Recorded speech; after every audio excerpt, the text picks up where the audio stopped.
Finally, I turn to the issue of Iraq, and particularly to the residents of Camp Liberty and formerly of Camp Ashraf.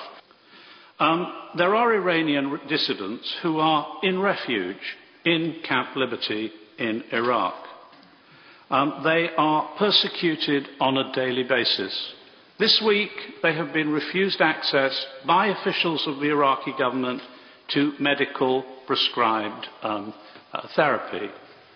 In the past, they've been refused access to communications, they've been refused access to water, they've had their defensive walls removed from around their premises. There have been over 150 assassinations there. They have been unprotected by the Iraqi government. It's absolutely clear that Prime Minister Maliki, for this purpose, is a client of the government and regime of Iran, and that is why the residents of Camp Liberty are not being protected. And I've heard their moving and genuine testimonies from individuals. Most of them are middle-class business and professional people, and they need to be treated on a humanitarian basis. And we are not doing so at the moment, and nor are many other countries. And as a result, they have a complete lack of protection. They are supposedly being looked after to an extent by the United Nations, but United Nations officials like McCavity are never there when critical events occur. And as a result, a humanitarian scandal has erupted. I urge the Minister to declare very clearly to this House this afternoon that the United Kingdom is in the forefront of international efforts to save the lives of the residents of Camp Liberty and to give them safe haven elsewhere.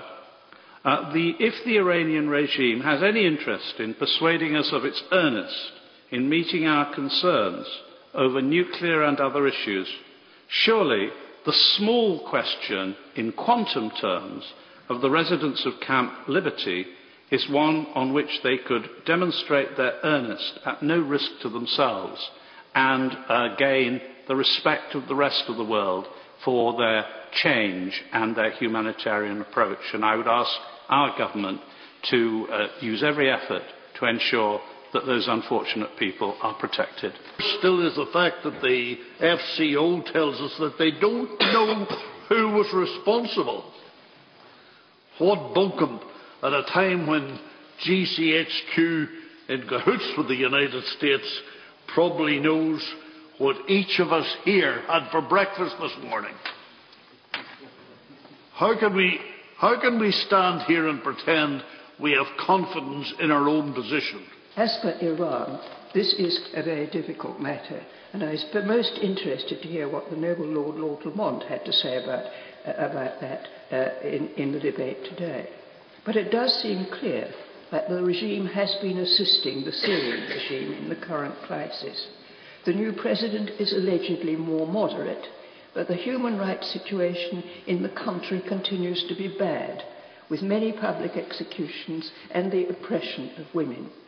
I and a number of my parliamentary colleagues have been in contact with Iranian refugees in the UK, and there is an opposition organisation committed to democratic change and led by a woman with an equality agenda. Groups of its members are in UN-protected camps in Iraq at the moment, Ashraf and Liberty.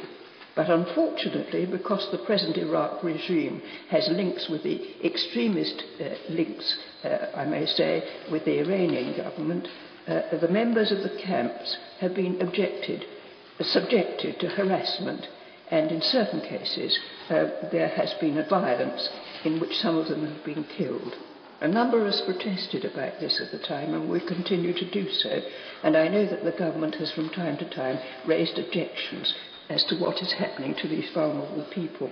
But these people in the camps of Ashraf and Liberty are entitled to protection, and I hope that our government will continue to press the Iraqi and other governments on that issue.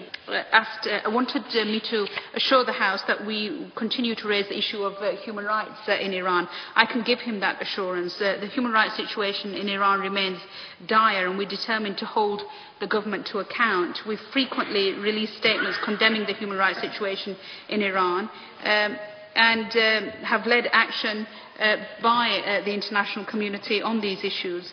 We've designated over 80 Iranians responsible for human rights violations under EU sanctions, and we've helped establish a UN Special Rapporteur on Iran and human rights and lobbied for the adoption of a human rights resolution. The Noble Lord McGuinness, the Noble Baroness Lady Turner, my noble friend Lord Carlyle spoke about Camp Ashraf. We condemn the killings of Camp Ashraf in Iraq on the 1st of September. We've called for the government of Iraq to investigate this deplorable attack and to bring those responsible to justice. The UN has also called on the government of Iraq to undertake a criminal investigation and to make its findings public. I'm grateful to the Minister, and I promise I won't interrupt her for long. But can I suggest to her that putting the onus on the Iraqis to investigate the killings in Camp Ashraf is a little bit like setting the fox into the chicken house